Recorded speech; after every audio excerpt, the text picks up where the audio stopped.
Subscribe करें GST platform YouTube channel को और बेल आइकन प्रेस कर लें जीएसटी और इनकम टैक्स की वीडियोस सबसे पहले देखने के लिए। Good morning friends, GST platform के यूट्यूब चैनल में आप सभी का स्वागत है। जी हाँ फ्रेंड्स, जीएसटी के अंदर अगर आप सर्विस प्रोवाइडर हैं तो आपको बुक्स ऑफ अकाउंट्स क्या मेंटेन करना है और किस तरीके से सारी चीजें आप गो थ्रू करेंगे। जुड़े रहिएगा इस वीडियो के एंड तक, आपको सारी चीजें समझ आएंगी। आपको पता होगा हम लोगों ने सेक्शन 35 रूल 56 के अंदर क्लॉज वाइज एनालिसिस जो है अपने चैनल पे डालने का अब यहाँ पर सिलसिला जो स्टार्ट करा है, जिसके अंदर हमने सेक्शन 35 रूल 56(1) से लेके 56(4) तक डिस्कस किया है। आज हम लोग डिस्कस करने वाले हैं रूल 56 सब रूल 13 और इसके बाद फिर हम लोग 5, 6, 7, 8 सारी चीजें जो हैं वो डिस्कशन के अंदर लाने वाले हैं, ताकि जीएसटी के अंदर अकाउंट्स करने वाले जो अकाउंटेंट्स हैं वो अपने आप को अपडेट कर पाए।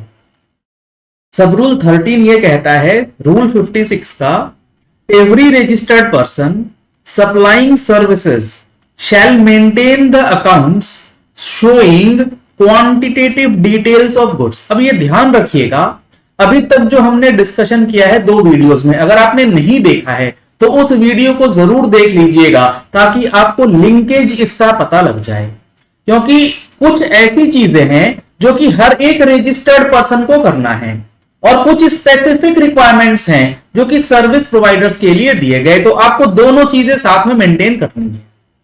सर्विस प्रोवाइडर्स को क्या मेंटेन करना है? Quantitative details of the goods used in the provision of service, details of input service utilized and the services supplied।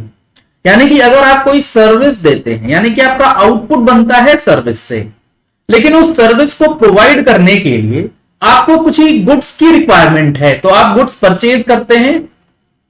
तो जो गुड्स आप परचेज करते हैं उसकी क्वांटिटेटिव डिटेल्स आपके अकाउंट से मेंटेन्ड होना जरूरी है।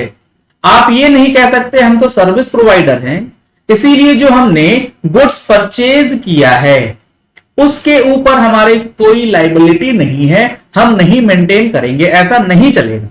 यहां मेंशन किया गया है, shall maintain the accounts showing the quantitative details, जो कि उस सर्विस को प्रोवाइड करने के लिए दिया गया। उसके बाद अगर आपने सर्विस प्रोवाइड करने के लिए कोई इनपुट सर्विस लिया है तो उसकी भी डिटेल्स आपको मेंटेन करनी है। बेसिकली इनपुट टैक्स क्रेडिट का ब्रेकअप आपको रखना है। इसके बाद रूल 56 का सब रूल 14 है, यह कहता है every registered person executing works contract. अभी रूल 13 जो था वो एज अ सर्विस प्रोवाइडर हर किसी को इन्वॉल्व करके बैठा था, उसमें वर्क्स कॉन्ट्रैक्ट भी आ गए।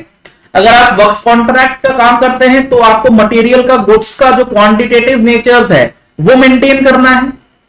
इसके बाद अब वर्क्स कॉन्ट्रैक्ट के लिए भी स्पेसिफिक चीजें यहां बता दी गई। तो अब समझिएगा कि जीएसटी के अंदर बुक्स ऑफ अकाउंट्स रखने का क्या प्रोसेस दिया गया है। इन जनरल जो चीजें बताई गई हैं वो रखना है, sale, purchase, tax invoice, credit note, debit note, output, input. Service के लिए quantitative details of goods, input service वगैरह वगैरह। अगर आप वर्क्स कॉन्ट्रैक्टर हैं तो आपको ये चीजें अलग से और रखनी है। वो क्या? The names and address of the persons on whose behalf the works contract is executed. यानी कि जिससे आपको वर्क्स कॉन्ट्रैक्ट मिला उसका नाम, पता, ये सारी चीजें आपको मेंटेन करनी है।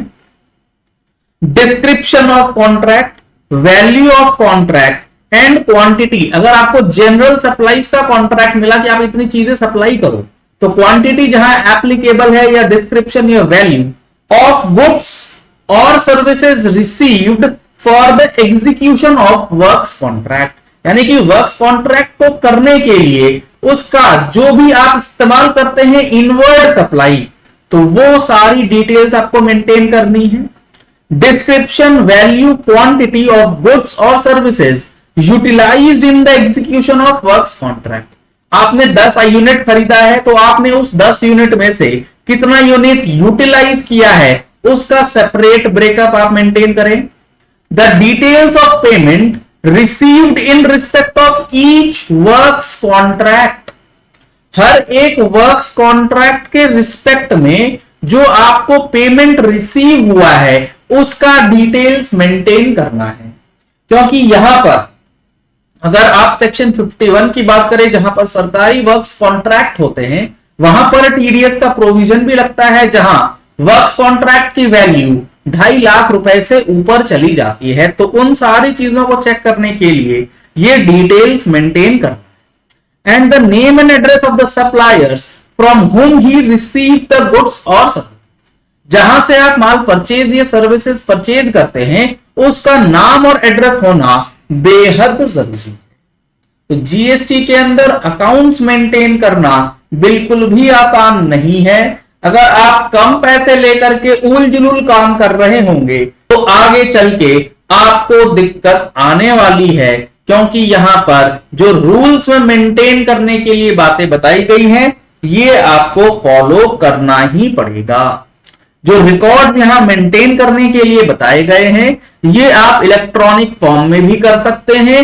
And the record so maintained shall be authenticated by means of a digital signature. Digital signature से आप उसे ऑथेंटिकेट कर सकते हैं। साथ ही साथ सारे बुक्स ऑफ अकाउंट्स का जो डेटा है वो आपको पीरियोडिक बेसिस पे रिकंसाइल करना जरूरी है, जिसके लिए आप हमारी रिकंसिलिएशन टूल्स परचेज कर सकते हैं दिए गए नंबर्स पे कॉल करके, व्हाट्सएप कर। अगर आपको मैगजीन की रिक्वायरमेंट है मंथली जीएसटी और इनकम टैक्स की अपडेट्स के लिए तो सेम नंबर पे आप संपर्क कर सकते हैं। चलिए इस वीडियो को यही एंड करते हैं। आशा करते हैं कि आपको ये पॉइंट क्लियर हो गया होगा कि जीएसटी के अंदर चाहे छोटा व्यापारी हो या कि सर्विस कॉन्ट्रैक्टर हो या फिर बड़ा सर्विस प्रोवाइडर हो, हर किसी को बुक्स किस तरीके से मेंटेन करना है।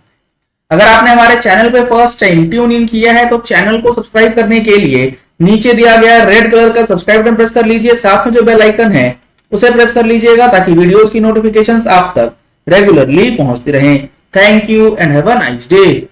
सब्सक्राइब करें जीएसटी प्लेटफॉर्म यूट्यूब चैनल को और बेल आइकन प्रेस कर लें जीएसटी और इनकम टैक्स की वीडियोस सबसे पहले देखने के लिए।